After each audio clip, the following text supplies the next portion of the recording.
Viewers, welcome to Swarali audio stories. నేను మీ స్వరాలి. ముందుగా అందరికీ సారీ, కొంచెం డైలీ అప్డేట్ ఇవ్వడం కుదరట్లేదు. ఇక నుంచి మ్యాక్సిమం డైలీ ఇవ్వడానికి, డే బై డే ఇవ్వడానికి ట్రై చేస్తాను. ఇక లేట్ చేయకుండా మనం మన స్టోరీలోకి వెళ్ళిపోదాం. You are my everything part 22.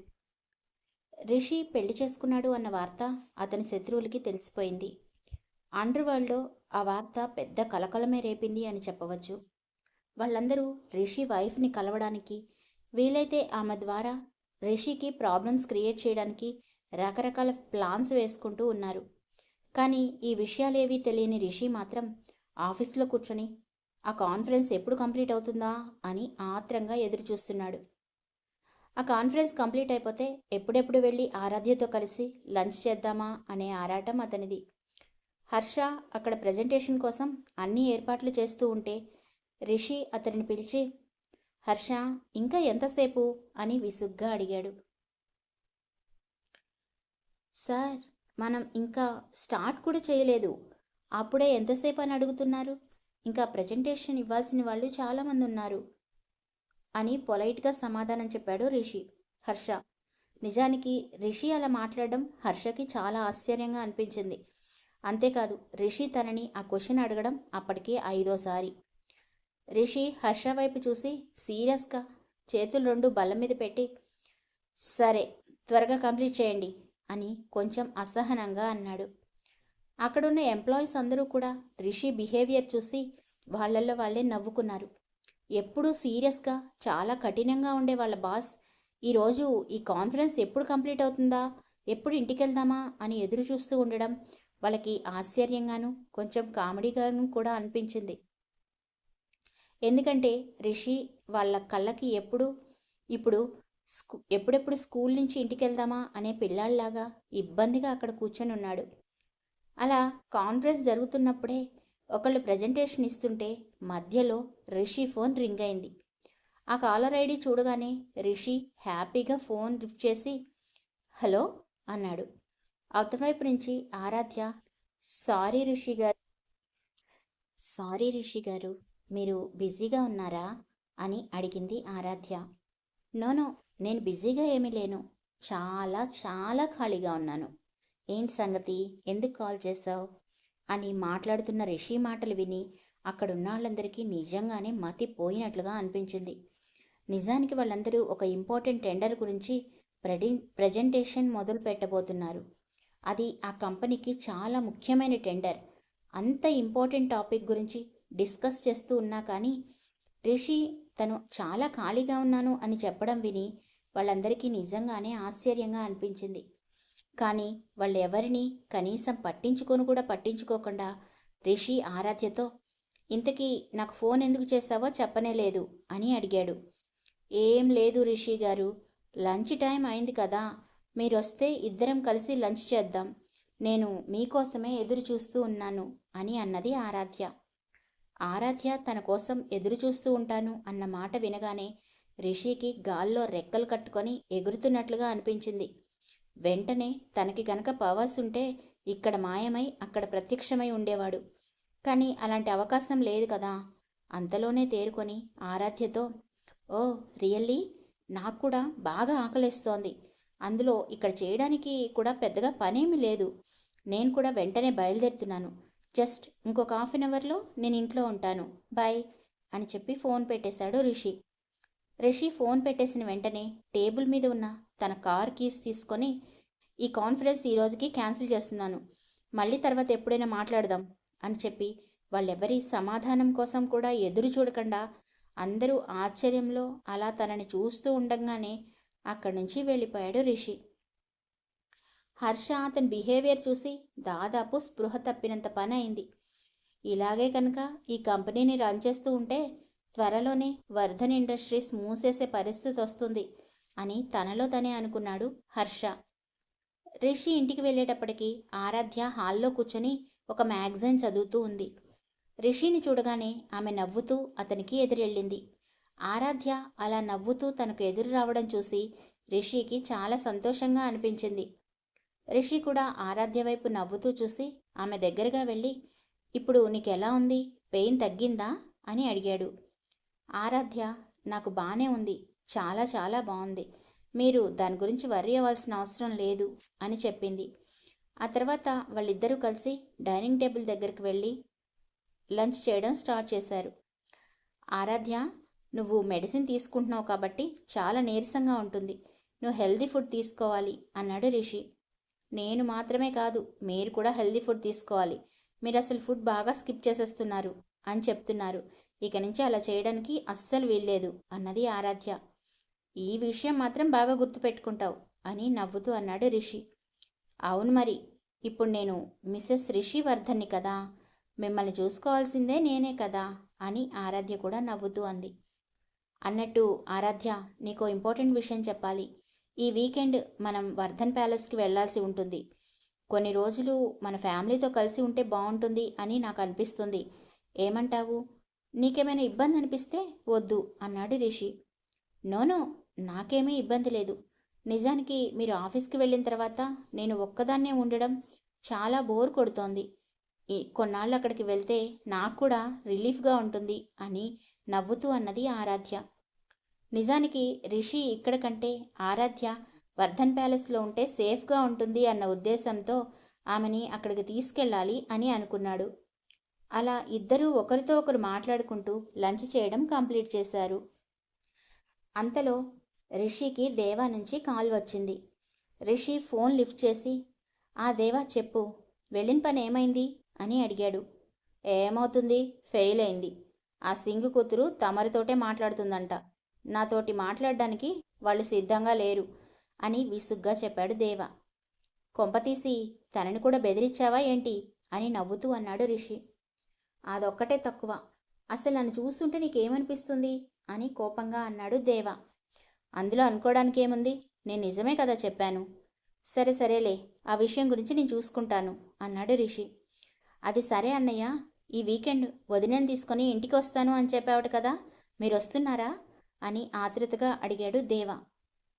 అవును, వద్దామనుకుంటున్నాను, అక్కడ కలుద్దాం, బాయ్ అని చెప్పి ఫోన్ పెట్టేశాడు రిషి. రిషి ఫోన్ పెట్టేసిన తర్వాత రిషి ఫేస్ ఎక్స్ప్రెషన్స్ని చూస్తూ ఆరాధ్య ఆరాటంగా ఎవరు కాల్ చేశారు అని అడిగింది. రిషి ఆమె వైపు చూసి నవ్వుతూ దేవా కాల్ చేశాడు, ఈ వీకెండ్ మనం అక్కడికి వస్తున్నాం కదా, దాని గురించి అడుగుతున్నాడు అని చెప్పి, సరే కానీ నీకు బోర్ కొడుతుంది అన్నావు కదా, మనం ఈరోజు ఎక్కడికైనా బయటికి వెళ్దామా అని అడిగాడు రిషి. బోర్ కొడుతున్న మాట నిజమే, కానీ మీకు ఆఫీస్లో చాలా పని ఉంటుంది కదా, చాలా బిజీగా ఉంటారు, ఇలాంటి టైంలో మనం బయటికి వెళ్ళడం కరెక్ట్ కాదు, మీకు ఖాళీ ఉన్నప్పుడు ఎప్పుడైనా వెళ్దాం అన్నది ఆరాధ్య.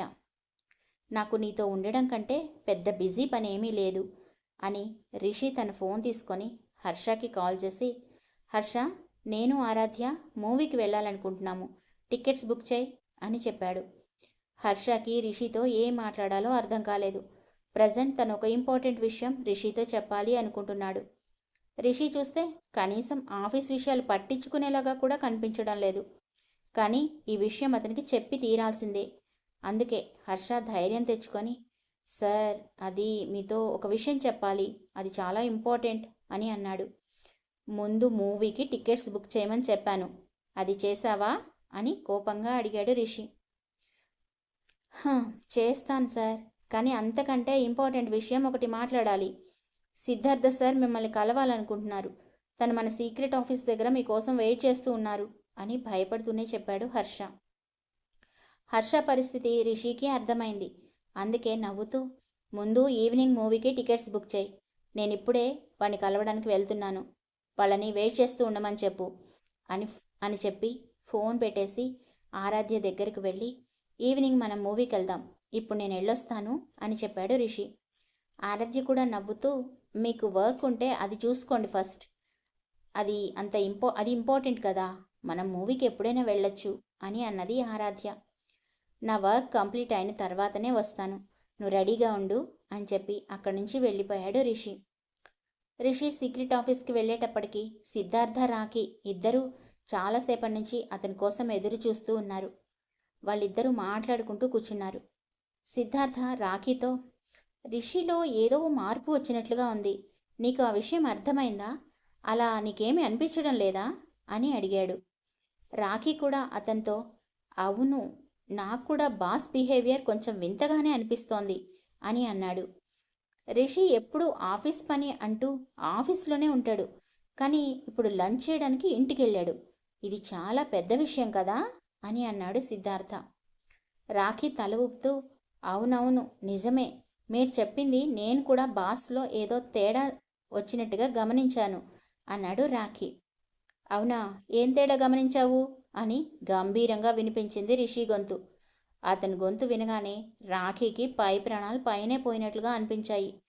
అతను సిద్ధార్థ వైపు, నన్ను కూడా ఇరికించారు కదా సార్ అన్నట్లుగా చూశాడు. కానీ అదేమీ పట్టించుకోకుండా సిద్ధార్థ రిషి దగ్గరకు వెళ్ళి అతని నోటి మీద చెయ్యి వేసి, అతని ఒంటి మీద నుదుటి మీద చెయ్యి పెట్టి, రిషి, నువ్వు బాగానే ఉన్నావా, నీకు ఒంట్లో బాగానే ఉంటుందా అని అడిగాడు. రిషి అతని వైపు చిరాగ్గా చూస్తూ, ఈ విషయం చెప్పడానికైనా ఇంత దూరం నన్ను రమ్మని అన్నావు, ఇదేనా నువ్వు నన్ను అడగాలి అనుకుంటున్న ఇంపార్టెంట్ విషయం అని చిరాగ్గా అన్నాడు రిషి. అరే రిషి, ఏమైందిరా నీకు, ఎందుకురా ఇలా బిహేవ్ చేస్తున్నావు, అసలే నువ్వు ఎంత ఇంపార్టెంట్ విషయం మాట్లాడడానికి వచ్చానో నీకు తెలుసా, అయినా నీలో ఏవేవో కొత్త మార్పులు కనిపిస్తున్నాయి, ఎందుకంటావు అని అన్నాడు సిద్ధార్థ. అది సరే కానీ నువ్వు ముందు వచ్చిన విషయం చెప్పు అని సీరియస్గా అన్నాడు రిషి. వచ్చిన విషయం గుర్తురాగానే సిద్ధార్థ ఫేస్ కూడా సీరియస్గా మారిపోయింది. అతని ఫేస్ చూడగానే రిషికి అతను ఏదో చాలా సీరియస్ మ్యాటర్ చెప్పబోతున్నాడు అన్న విషయం అర్థమైంది. సిద్ధార్థ ఫ్యామిలీ, వర్ధన్ ఫ్యామిలీ ఇద్దరు వ్యాపార సంబంధాలతో పాటు అండర్ వరల్డ్లో రిషికున్న అనేక కార్యకలాపాలు అమలు చేయడంలో సిద్ధార్థ కూడా రిషితో పాటే హెల్ప్ చేస్తూ ఉంటాడు. ఇప్పుడు కూడా ఒక ముఖ్యమైన విషయం గురించి హెచ్చరించడానికి వచ్చాడు సిద్ధార్థ. సిద్ధార్థ తన మొబైల్లో నుంచి ఒక మెయిల్ తీసి రిషి ముందు పెట్టాడు. ఆ మెయిల్లో జస్ట్ కేవలం 4 వర్డ్స్ మాత్రమే ఉన్నాయి, కానీ దాని అర్థం రిషికి తెలుసు. ఆ మెయిల్ చదవగానే రిషి ఫేస్లో చిన్న చిరునవ్వు వచ్చి చేరింది. ఆ మెయిల్లో సారాంశం ఏమిటి అంటే, వాళ్ళకి అంతా తెలిసిపోయింది, జాగ్రత్తగా ఉండండి, ఇది మాత్రమే ఉంది. రిషి అలా నవ్వడం చూసి సిద్ధార్థ అయోమయంగా తన ఫోన్ వెనక్కి తీసుకొని, ఇది చూస్తుంటే నీకేమనిపిస్తుంది అని కన్ఫ్యూజన్గా అడిగాడు.